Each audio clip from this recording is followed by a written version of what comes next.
Ya, oke, selamat pagi pada teman-teman 12 MIPA yang ikut PJJ. Hari ini kita masuk pada materi baru ya. Kalau kemarin tentang demokrasi liberal seputar kabinet, sekarang kita masuk materi tentang pemilu pertama. Sebelumnya saya mengucapkan salam sehat selalu, selamat pagi dan selamat berjumpa ya. Oke, pada teman-teman 12 MIPA yang ikut PJJ. Bagaimana keadaannya? Sehat ya semua ya? Selalu ya, walaupun pandemi masih belum berakhir, tapi saya tetap berharap tetap jaga protokol kesehatan, terutama pakai masker ketika berkegiatan ya, di luar, cuci tangan setelah berkegiatan di luar, kemudian pakai hand sanitizer, misalnya kalau darurat juga kegiatan di luar ya, itu. Pada baiknya kita mulai dengan doa. Silakan Yusef untuk memimpin doa. Kita ambil sikap doa dulu teman-teman yang di rumah ya, silakan ambil sikap doa. Teman-teman, kita berdoa dulu. Dalam nama Bapa, Putra, dan Roh Kudus. Amin. Semoga hati kudus Yesus kasih di mana-mana. Amin. Dalam nama Bapa, Putra, dan Roh Kudus. Amin. Ya, terima kasih Yusuf sudah memimpin doa. Ya, kita masuk pada materi ya untuk hari ini. Bisa dilihat di Google Classroom yang sudah saya share ya, kalian bisa kalian ikuti. Ya. Materinya tentang pemilu. Ya, oke. Sebelum kita masuk pada materi membahas tentang pemilu pertama, saya ingin bertanya kepada kalian seputar istilah pemilu itu apa? Ada yang tahu? Ya, karena nanti kalian juga sudah berhak mengikuti kegiatan ini ya, pemilu. Pemilihan umum itu proses untuk memilih anggota legislatif ataupun eksekutif. Oke, ya, jadi pemilu itu adalah pemilihan umum yang dilakukan masyarakat untuk memilih anggota legislatif ya, DPR ya, DPRD atau DPD, dan satu eksekutif yaitu presiden ya di situ. Nah, kebetulan kita akan membahas tentang Indonesia melakukan pemilu pertama pada tahun 1955 ya, itu adalah masa demokrasi liberal misalnya ya. Jadi pada masa itu kita menggunakan ideologi liberal model barat, tetapi kita berhasil mengadakan pemilu pertama tahun 1955. Kita lihat. Silakan, Janos. Baca saja, silakan. Gagasan Ya. pembentukan partai baru muncul ketika pemerintahan Harta mengeluarkan maklumat tanggal 3 November 1945. Melalui maklumat inilah gagasan pembentukan partai politik dimunculkan dan berhasil membentuk partai politik baru. Ya, jadi gagasan adanya sistem multipartai ini sudah dikeluarkan pada masa Kabinet Hatta 1945 ya. Pada masa itu masih menggunakan sistem Republik Indonesia Serikat (RIS), jadi belum menggunakan ideologi liberal ya. Jadi sudah pada masa Kabinet Hatta Indonesia sudah menggunakan sistem multipartai, banyak partai. Kemudian poin kedua, silakan dibacakan Yusef. Ya. Baca saja. Pembentukan partai politik menurut Muhammad Hatta agar memudahkan dalam mengontrol perjuangan lebih lanjut.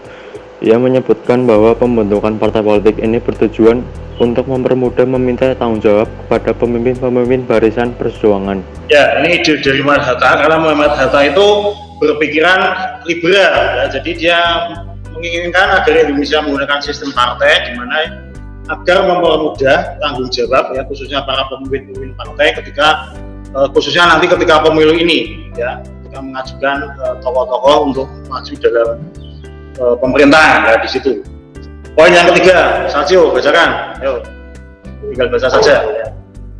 Namun pada kenyataannya sistem multipartai yang dijalankan masa demokrasi liberal ternyata tidak berjalan sesuai harapan. Partai mayoritas menjadi pendukung utama kabinet dalam pemerintahan.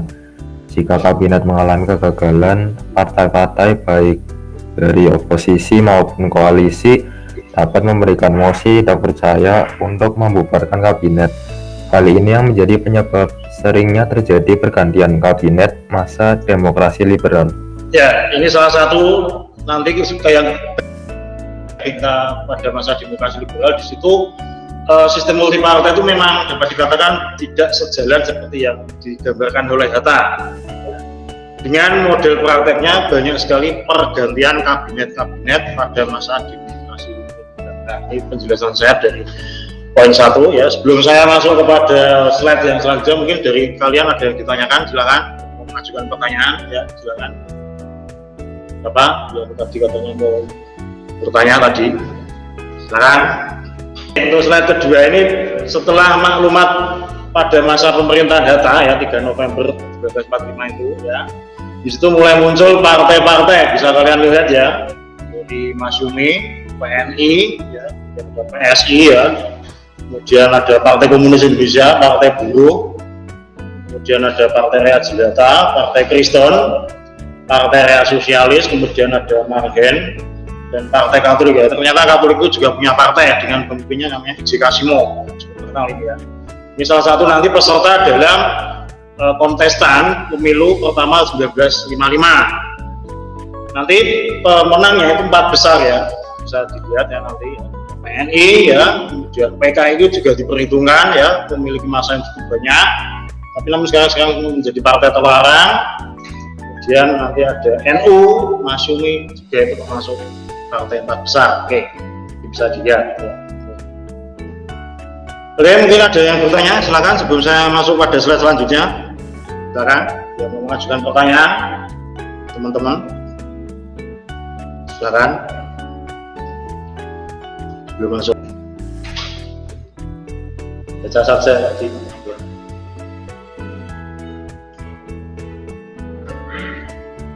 Kalau tidak ada, saya lanjutkan ya. Slide selanjutnya. Ya. Oke. Yang selanjutnya adalah B, pemilihan umum 1955. Yo. Coba dibacakan step. Ya. Tinggal baca saja. Poin berapa Pak pertama? Ya. Dari awal sampai poin yang pertama itu ya.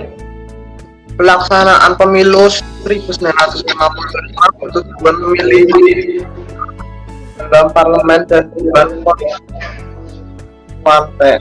Ya. Pertama 1955 dilaksanakan pada masa kabinet. Baca dulu. Itu. Yang di slide itu. Misalkan nanti saya terangkan. Oh enggak pelaksanaan ya. Sudah ketemu? Oh baca di layar itu. Aku ya Pak. Ya silakan. Bacakan saja. Tonggak pelaksanaan demokrasi di Indonesia. Ya. Pemilu 1955 merupakan tonggak demokrasi pertama di Indonesia. Keberhasilan penyelenggaraan pemilu ini menandakan telah berjalannya demokrasi di kalangan rakyat. Rakyat telah menggunakan hak pilihnya untuk memilih wakil-wakil mereka. Banyak kalangan yang menilai bahwa pemilu 1955 merupakan pemilu yang paling demokratis yang dilaksanakan di Indonesia. Oke, terima kasih Imelda. Ya, jadi ini pemilu pertama itu sudah dianggap paling demokratis bagi pengamat politik di Indonesia ya, karena setiap daerah sudah memunculkan wakil-wakil dalam DPR itu.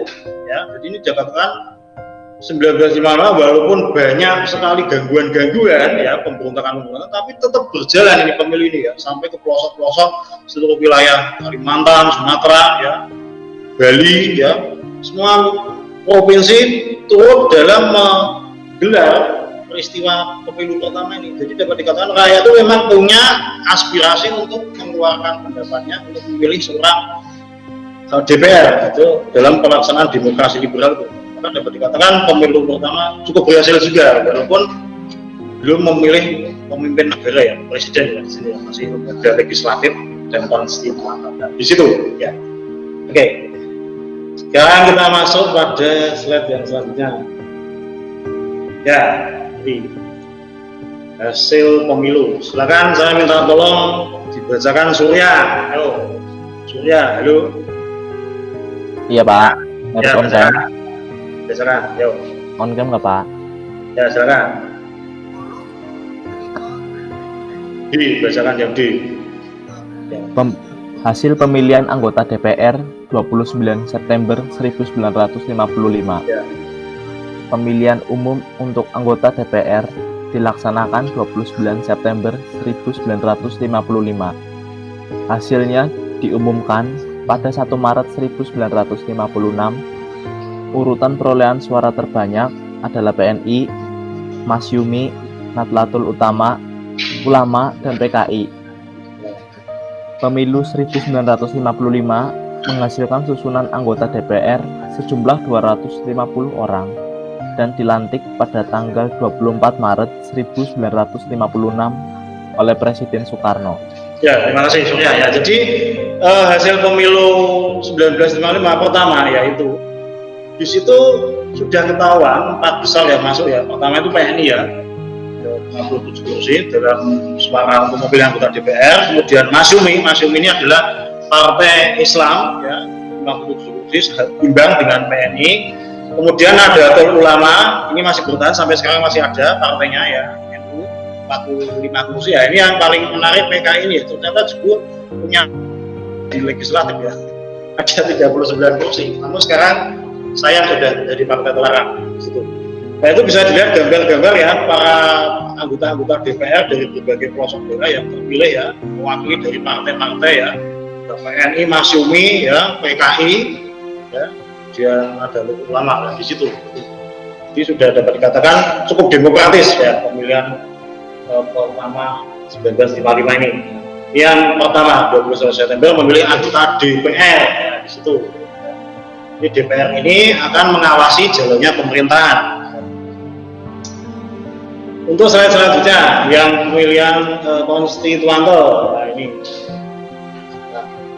Pak Krista bacakan, yuk tolong Pak baca saja yang keras, bacakan. Tinggal baca saja hasil pemilihan Dewan Konstituante. Silakan.